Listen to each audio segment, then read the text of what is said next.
All right. Hi, guys. Welcome to another video. This video is actually going to be really short. I'm not really gonna talk too much on the topic.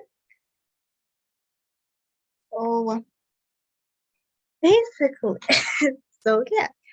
So today, well, actually, from e-portfolio, there's two parts for objective one.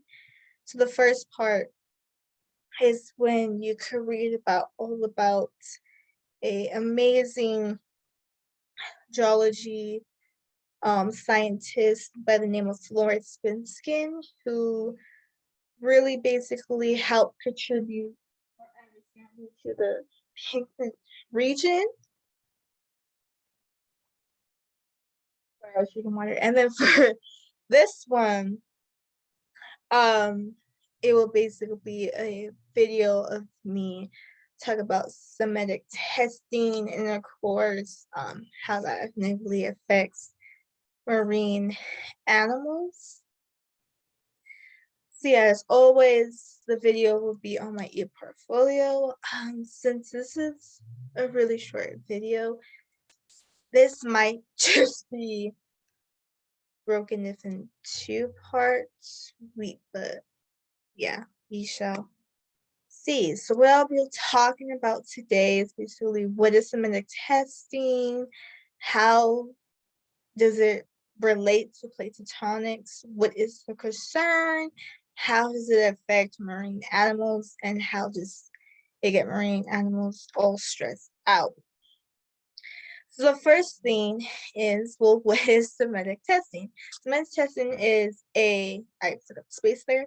Basically, it's a method of searching for oil and gas reservoirs by mapping the seafloor geology and using an air gun.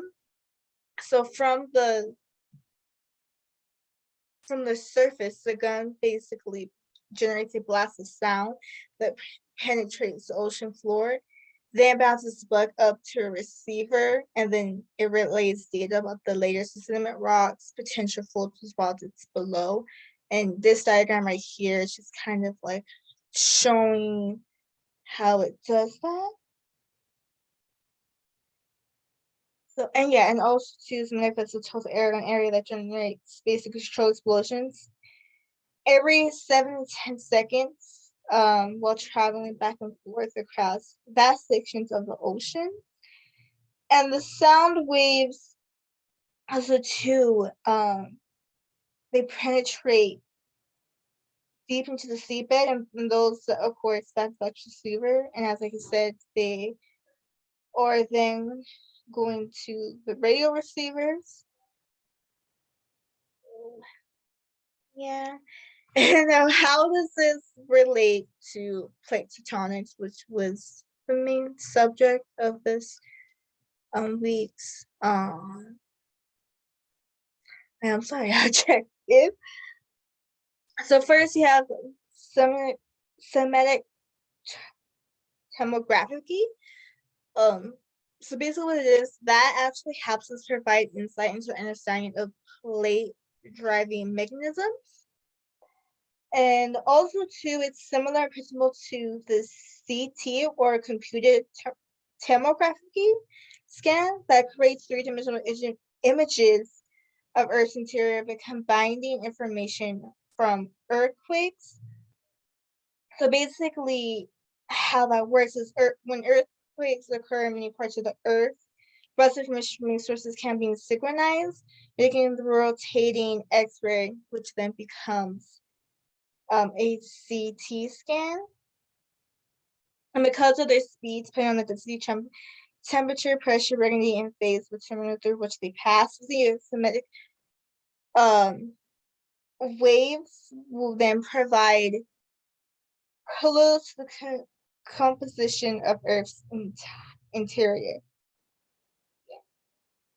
And so next, with that, reflection soundings. Basically, that involves streaming high energy sound bursts and then measuring the echoes within a series of genophones that are then being towed behind a ship.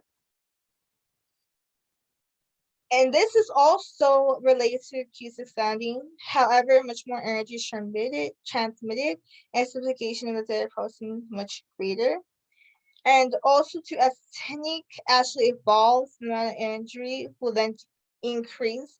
It will become possible to see through the sea force elements and map the bedrock tomographically and the crystal thickness, basically.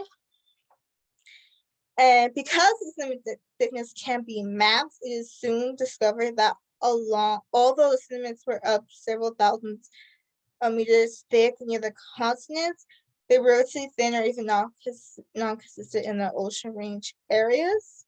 And a little fun fact, with the limited networks and seismic stations actually began in the 1950s. And of course, with that, it became possible to plot the locations of both major and minor earthquakes with great accuracy. So there's that.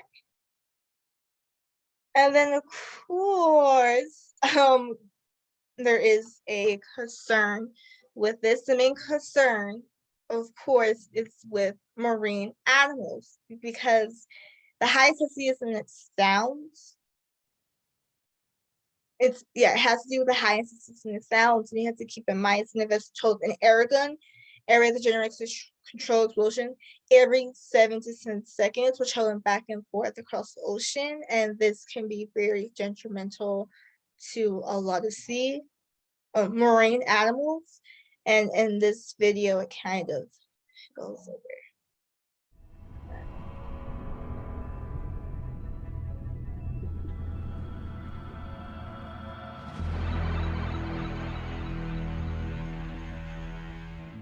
Industrial and military ocean noise has a devastating impact on marine life. For example, noise interferes with the whale's ability to hunt for food, to find mates, to maintain their bonds with their communities, and even with their navigation. When we reduce the ability of marine species to accomplish these vital activities, we are directly impacting their ability to live. But for most people, what happens under the sea is out of sight and out of mind. People need to understand ocean noise in order to care about it. In 2009, NRDC produced a documentary called Acid Test about ocean acidification, another invisible threat to the oceans. We needed a film like that about ocean noise. For the film Sonic Sea, our main goal was to help people understand that the ocean is an acoustic environment. Scientists know that whales and other marine mammals communicate over hundreds of miles. But over the last few decades, we've seen a huge surge in 3 sources of human-made ocean sounds, and this noise is drowning out the natural sounds. The tens of thousands of massive cargo ships that circle the globe each year fill our oceans with noise. Another source of noise is naval sonar, which makes a very intense and terrible screeching sound.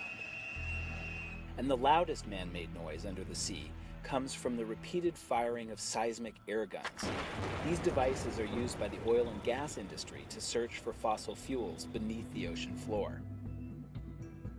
The good news here is that ocean noise is a problem we can solve with better technology and policy.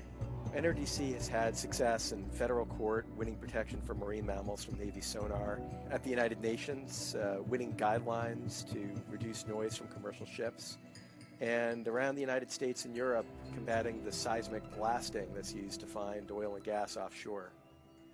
All of this has helped gain recognition for the problem, but there's much more we need to do to really tackle the issue and protect marine life.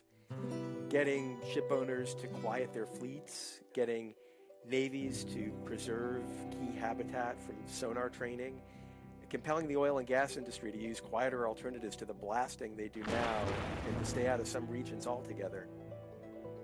If we can get more people to care about this issue, we'll have a lot more success in turning down the volume.